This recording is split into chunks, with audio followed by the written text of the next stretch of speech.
Yeah, so once again, welcome to all of us, and we are fortunate to have all of us here. I think we will do a brief introduction for our speakers. Our speakers are going to do a brief introduction, and then we'll take it from there. So, Michelle, if you can hear me, kindly start with us. Okay, good evening, everybody. It's Michelle Mare, and I am a South African. I work for a company called Urban Farmer. We are based in Johannesburg in South Africa, but we do business all throughout Africa. At the moment, we are doing business in Ghana, Nigeria, Kenya, Uganda, quite a bit in Rwanda as well, Zimbabwe, and Zambia. And we're an animal nutrition company. So our big goal is to really make animal protein produced in Africa of a high quality and to make it more accessible to people. And we do this by helping farmers to make their own quality livestock feeds. And my role within this company is we have a project at the moment that's running called Umix, which is a range of products that we have developed for small scale poultry and swine farmers, where we are aiming to help these smallholder farmers make their own livestock feeds. And I'm the project lead on that specific project. And I've spent the last couple of months traveling all over Africa, all those countries I mentioned before, training small scale poultry farmers to produce these livestock feeds, as well as training them on how to run their enterprises more profitably and how to improve their management practices. So that's a little bit about me. From an education perspective, I am an agricultural economist. So I studied up until a master's level in agricultural economics. And after that, I did an agri MBA at a business school in Spain. And just for all of the youths out there, just for context, I'm 26 years old now.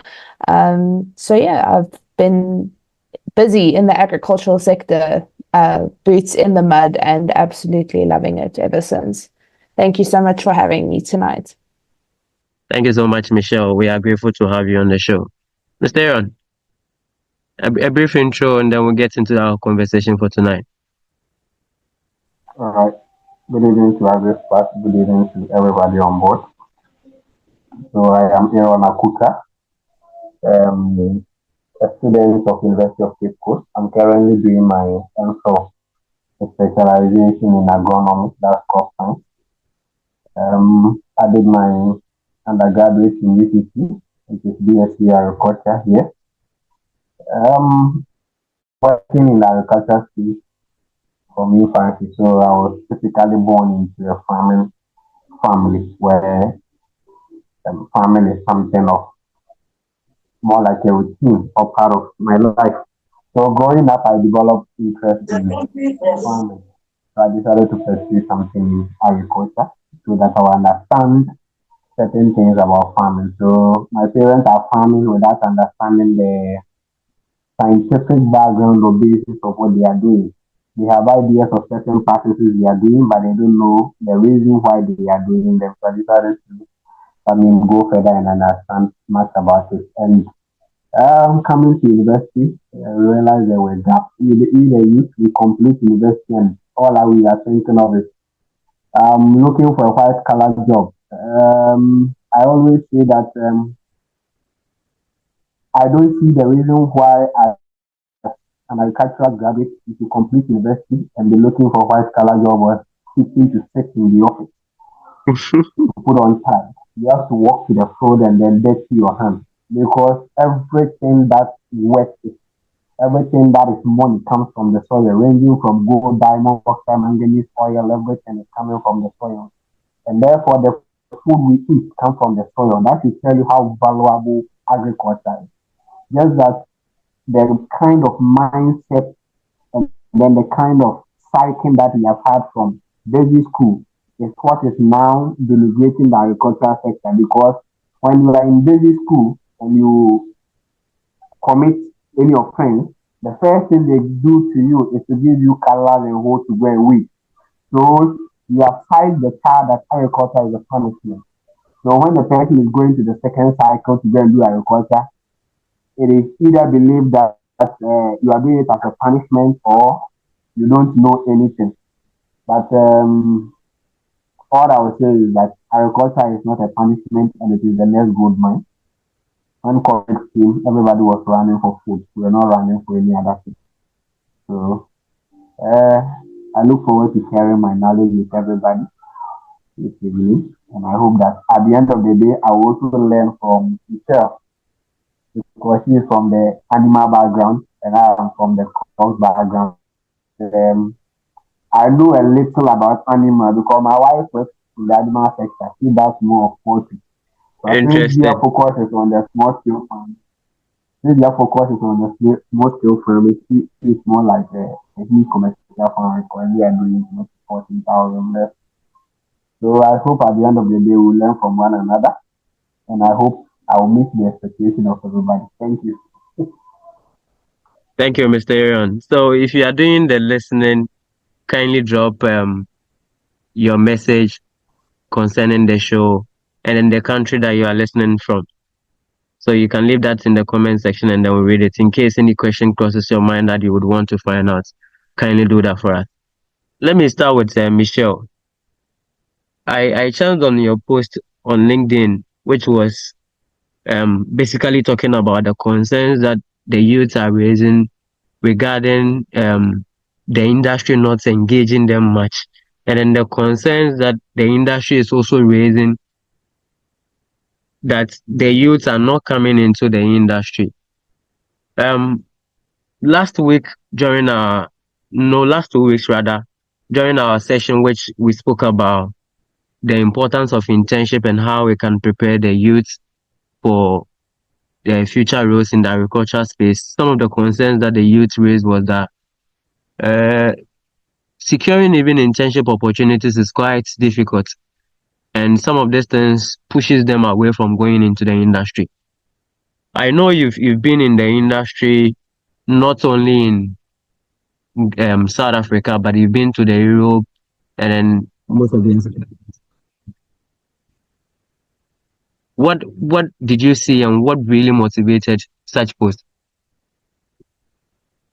Wow, thank you. I think there's quite a lot to unpack in that specific question. So I think I'd like to start maybe with sharing a little bit of my own experience, and what my struggle was as a young person trying to enter agriculture. So just for context, when I was quite little, my family was living in Zambia, and we had lots of friends who were farmers, but I'm not from a farming family. I don't have grandparents who own a farm or parents. So for me, farming wasn't necessarily in my family, but it was something that I knew from a very early age I was interested in.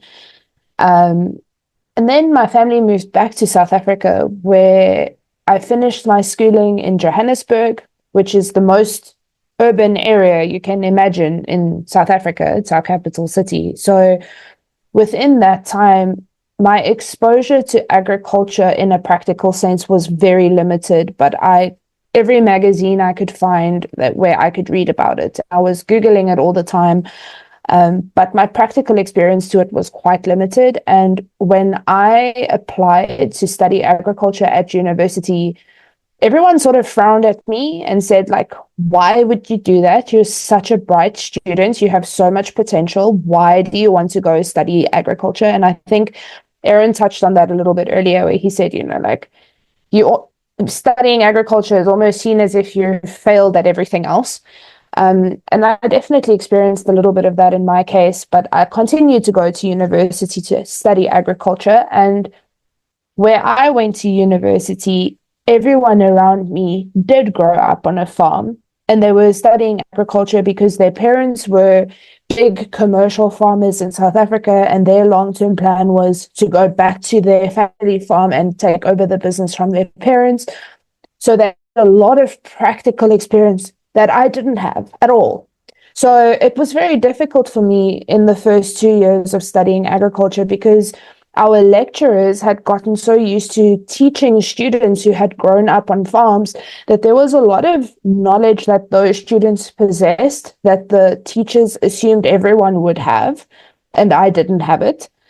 And I felt like I was never going to catch up and I was never going to learn everything that I needed to learn. So at the end of my first year at university, keep in mind I'm 18, 19 years old at this point, I started doing research to see where in the industry could I potentially start getting practical experience. And because I was so hungry to gain practical experience, I actually stumbled on Urban Farmer. And they didn't have an internship position at the time. They had never employed a student before. But I sent them an email and I told them my story and I said, hey, I'm really interested in agriculture and I'm really interested in animal science. And this is what I'm studying. And I'm desperate to get any form of practical experience if you're willing to give me a chance. And they read my email and I had a meeting with the managing director the next week. And they sent me to Zambia to manage a feed trial. And now, all these years later, I've returned and I'm working for Urban Farmer again, even though I have been in other companies throughout the industry. But something I learned at that point, and I'm so grateful that I was so young, is that students, my one piece of advice is that students must not wait to graduate to think that they have something to offer the industry. I think there's a narrative saying that you have to be qualified or you have to have the degree or the certificate or you need to have the knowledge and the training. But what I learned out of that experience was to change that narrative. And instead of saying, well, what is the industry offering me? An internship, a learning opportunity. I changed that narrative and asked myself, well, given my limited experience and given my lack of qualification, what can I give the industry? And I went to this company and I said to them, well, I don't know much, but I've got time and I'm willing to learn anything. So where can you use me? And throughout a lot of my travel, as I said, I've been to 26 countries at this point. So I've traveled quite a bit. And in Europe, in a lot of our developing countries, we see the struggle of youth being integrated into the agricultural sector, but we definitely hear them speaking about that a lot. And even the developed countries in Europe, in America, in New Zealand, the conversation is the same everywhere. And that article that I wrote really started when I attended a conference in Rotterdam earlier this year, the International Seed Federation conference. And I was listening to all of these senior executives in multinational seed companies speaking to how they have been struggling to integrate youth into their companies because they felt that the youth were not really willing to take positions where they were treated as interns or where they were really still in an introductory space. And I heard the youth saying, well, you don't have enough learning opportunities and you don't invest enough in staff development and you don't. And it was just interesting to see this polarizing thing where students are saying or graduates are saying, but there's not enough opportunity. And the industry is saying, we don't have enough people to join our cause. And understanding that the students are there, the graduates are there, the companies are there, but somewhere there's a mismatch in the communication. And at that very table, I turned to one graduate and I said to him, at what point are you going to ask yourself, what do you have to offer the industry? Instead of sitting back and saying, well, what is the industry doing for me? And I think in that, we as the youth have a responsibility to explain to the industry what it actually is we need and what we are looking for.